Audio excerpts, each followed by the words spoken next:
Je vous propose un grand classique, l'Adams, que j'ai un petit peu revisité.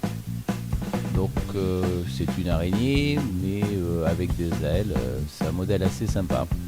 On fixe la soie de montage à l'œillet. On met deux petits hacles de coque teints dos à dos. Alors il faut vraiment prendre des tailles de hacles, bien sûr, en fonction de la taille de l'hameçon.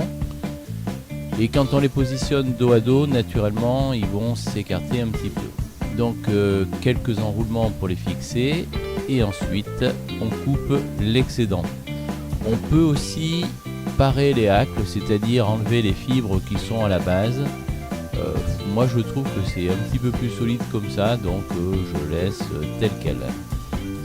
Il y a encore une autre méthode que fait Henri Testanier notamment, c'est que lui il coupe les hacles le long du rachis pour que ça soit assez solide et en même temps pouvoir les fixer facilement. Donc quelques enroulements en croix entre les hacles pour les écarter, donc je vérifie que c'est ok, et ensuite on ramène la soie de montage vers la courbure.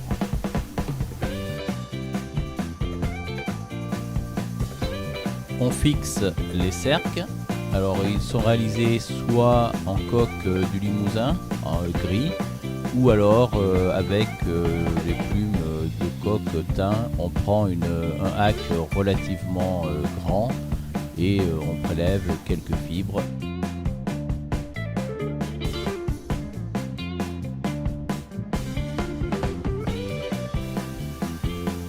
On coupe l'excédent.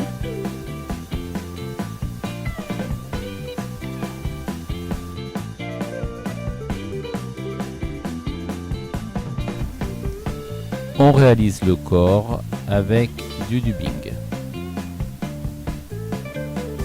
Je procède toujours par petites touches, j'en mets pas beaucoup à la fois, je préfère réaliser le corps en 2-3 fois plutôt que de faire, je vais dire, un gros pâté.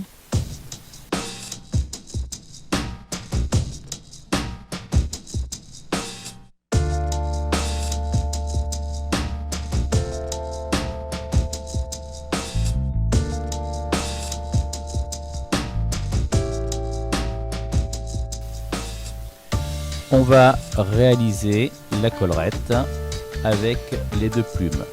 La première que je fixe, c'est la plume de coque teint. Alors vous avez pu remarquer que c'est un coup de coque de bonne qualité, parce que des fois dans les coups de coque teint, il y a des qualités qui sont plutôt moyennes. Là, les hacles sont assez raides et relativement minces. J'ai fixé ensuite le hack de coque Limousin en second, ce qui fait que c'est lui que je vais enrouler en premier.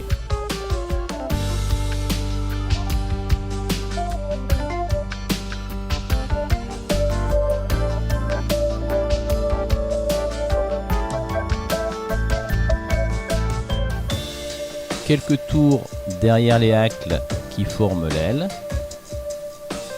Et ensuite on repasse devant, là aussi quelques tours, et on arrête sur le dessus pour bien dégager l'œillet une fois qu'on aura coupé l'excédent de hack.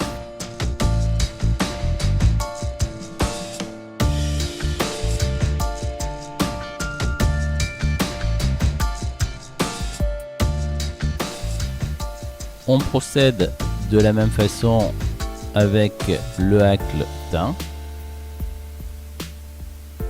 Quelques enroulements derrière les ailes. Ensuite, on passe devant.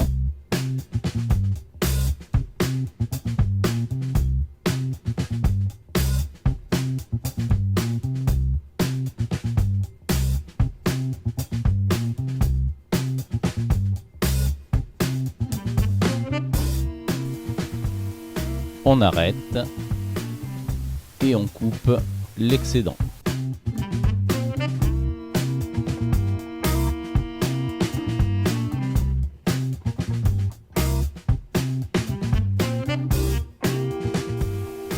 On réalise une demi-clé et ensuite on fait le nœud final qui en même temps fera la tête de la mouche.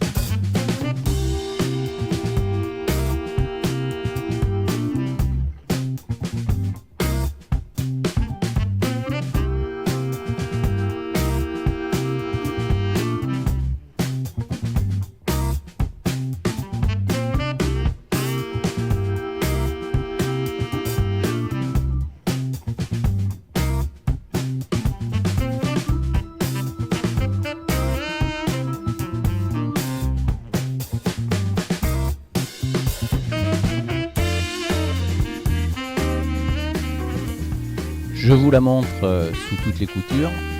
Je pense que même sur la vidéo, on peut apprécier la brillance du mélange des deux hacks. Et puis en vignette, quelques truites qui ont succombé à son charme. Voilà, c'est à vous. Bon montage et relâchez vos rêves.